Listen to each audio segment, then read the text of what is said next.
شیطان کے جس نے بڑی محنت سے کفل کو زانی بنایا تھا، میرے نقطے کو سمجھیے گا، اگر شروع سے سمجھ کر چلیں گے تو انشاءاللہ بات سمجھ آئے گی اور پھر اس دعوت کو آپ آگے پہنچا سکتے ہیں۔ کفل نے پوری زندگی زنا کیا،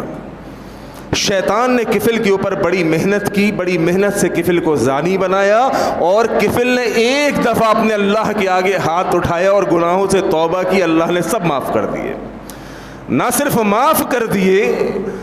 بلکہ کفل کی پوری زندگی کے گناہ، اس کے پوری زندگی کے زنا کو اللہ رب العالمین نے نیکی بنا کے اس کے نامہ اعمال میں ڈال دیے۔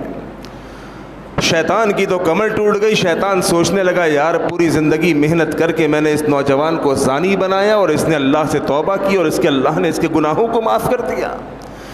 اور میری تو پوری زندگی کی محنت برباد ہو گئی، رائگان ہو گئی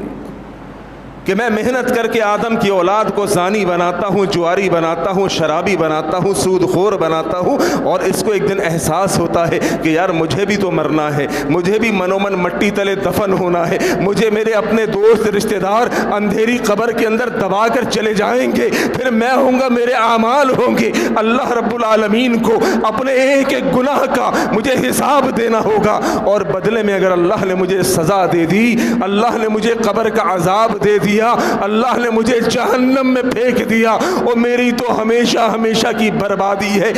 آدم کی اولاد اپنے ہاتھوں کو پھیلاتی ہے، اپنے گناہوں پر توبہ کرتی ہے، اس کا رب اس کو معاف کر دیتا ہے۔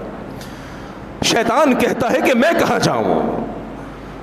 میں پوری زندگی محنت کر کے آدم کی اولاد کو گناہگار بناتا ہوں اور یہ فقط ایک رات میں اپنے گناہوں کو معاف کرا لیتا ہے۔ لہذا شیطان نے ایک سازش سوچی، شیطان نے کہا کہ کیوں نہ میں آدم کی اولاد کو ایسے گناہ کی طرف لگاؤں جسے گناہ سمجھے ہی نہیں۔ آدم کی اولاد کو کیوں نہ میں ایک ایسے گناہ کی طرف لگاؤں جسے یہ گناہ سمجھے گا ہی نہیں۔ جب گناہ سمجھے گا نہیں تو توبہ کیسے کرے گا؟ سمجھ میں آ رہی ہے نا بات انشاءاللہ؟ جب گناہ کو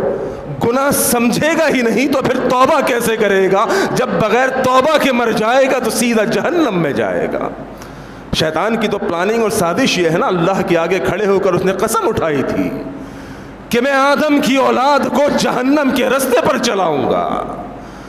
اور یہاں پر تو اپنی کوشش میں، اپنی پلاننگ میں کچھ فیل ہوتا محسوس ہو رہا ہے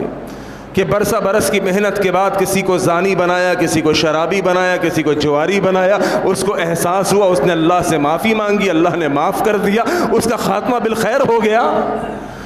وہ جہنم کے بجائے جنت میں چلا گیا۔ لہذا شیطان نے سوچا کہ اب ایک نئی سازش تیار کرنا پڑے گی، نئی سازش ایسی ہو کہ جس میں آدم کی اولاد گناہ کو گناہ نہ سمجھے اور بغیر توبہ کے دنیا سے چلا جائے۔ دیکھیے، انسان توبہ اس وقت کرے گا جب وہ گناہ کو گناہ سمجھتا ہو۔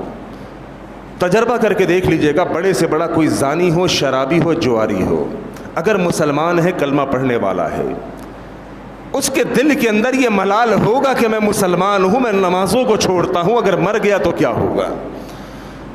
اگر آپ اس کو دعوت دیں گے کہ اللہ کے بندے بے نمازی ہے، نمازوں کو چھوڑتا ہے، اس حال میں مر گیا تو فرعون اور حامان کے ساتھ حساب ہوگا، اللہ سے توبہ کر۔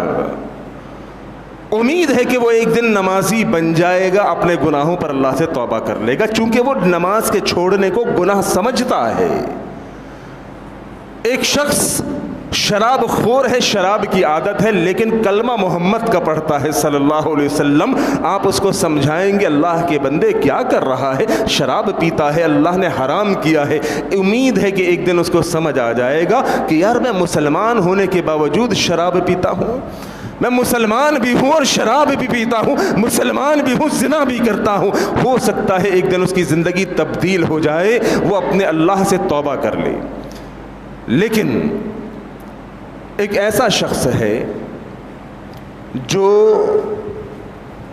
پیر عبد القادر جیلانی کو اپنی مدد کے لیے پکارتا ہے، یا غوث اعظم المدد، جو تیجا 10واں 40واں کرتا ہے اور اس کو ثواب کا کام سمجھتا ہے،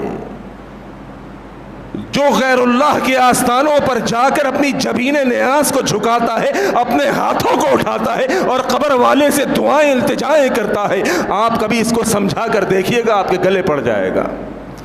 کیونکہ یہ در حقیقت اس عمل کو گناہ نہیں ثواب سمجھتا ہے، اس عمل کو باعث تقرب سمجھتا ہے، اس عمل کے بدلے وہ جنتیں سمجھتا ہے۔